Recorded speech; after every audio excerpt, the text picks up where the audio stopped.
Oo, ako to. Itinago ako ng father-in-law ko.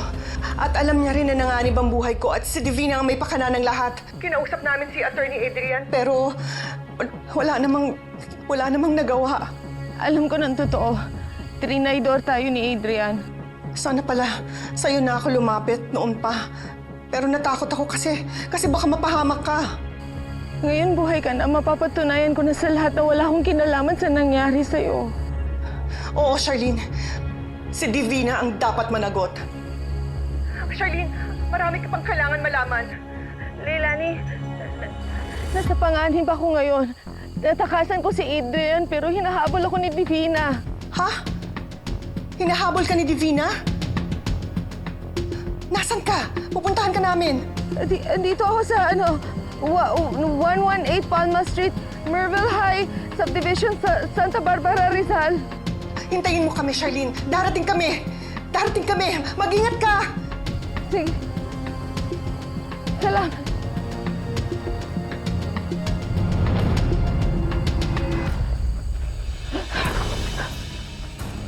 Walang makakatulong sa'yo. Hindi ka nila maabutan ng buhay!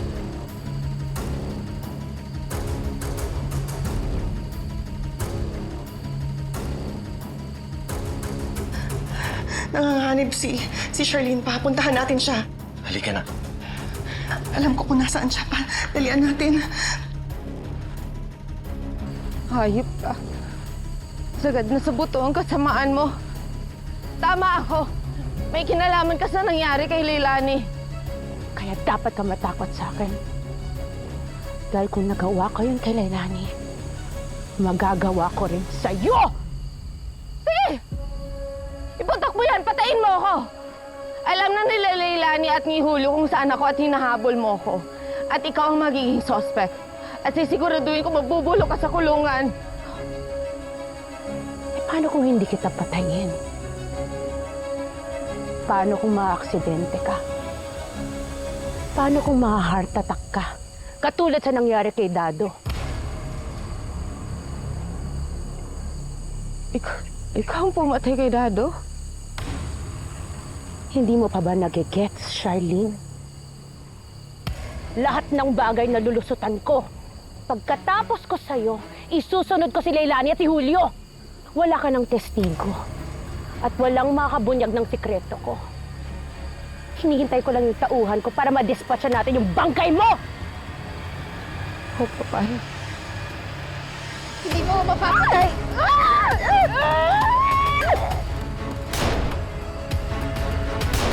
Subscriber cannot be reached.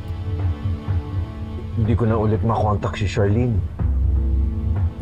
Baka ano nang nangyari sa kanya pa.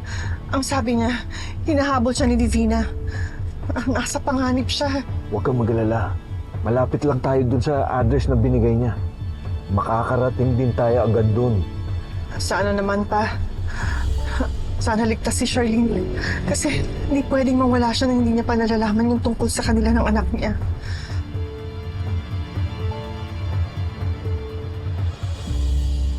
Napalitaan kayo nangyari sa'yo. Okay ka lang ba? Okay lang ako, Justin. Napapagod lang talaga ako. Ano pa ulit-ulit na lang ako inaaway ni Libby? Binigay ko na nga si Xavier sa kanya. Ano pa bang gusto niya? Kakausapin ko si Libby para tumigil na siya. Napakinggan ka ba nun? Kung si Ma'am Shirley nga, hindi niya pinapakinggan. Sino yung tinatawagan mo? Si Mama. Total close naman sila ni Libby eh. Baka may magawa siya.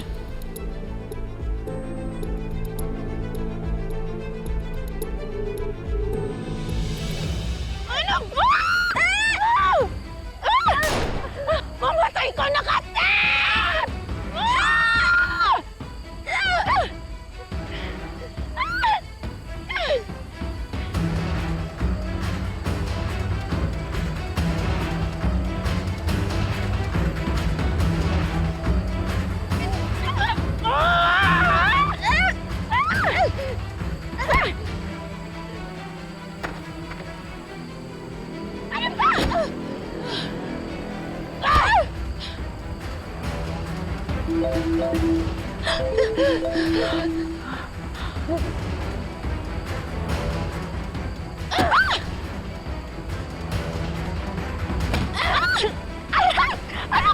Hindi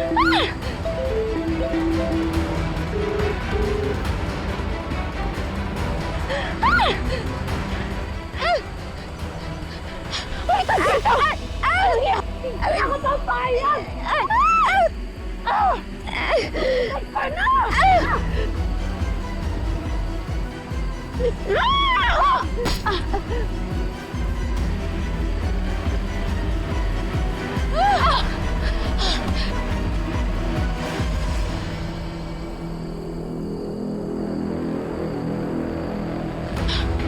Asan yung ba?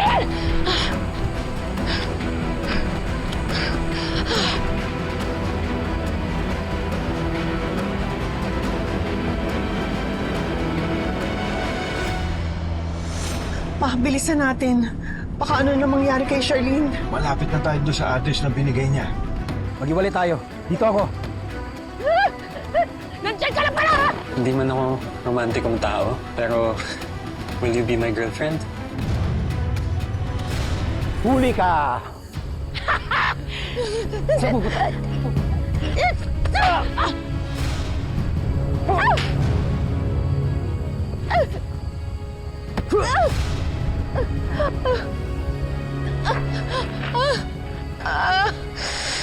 Sige, go lang. Takas ka pa. Game over na to, Charlene, dahil mauuna ka sa impyerno. Baka si Charlene na yun.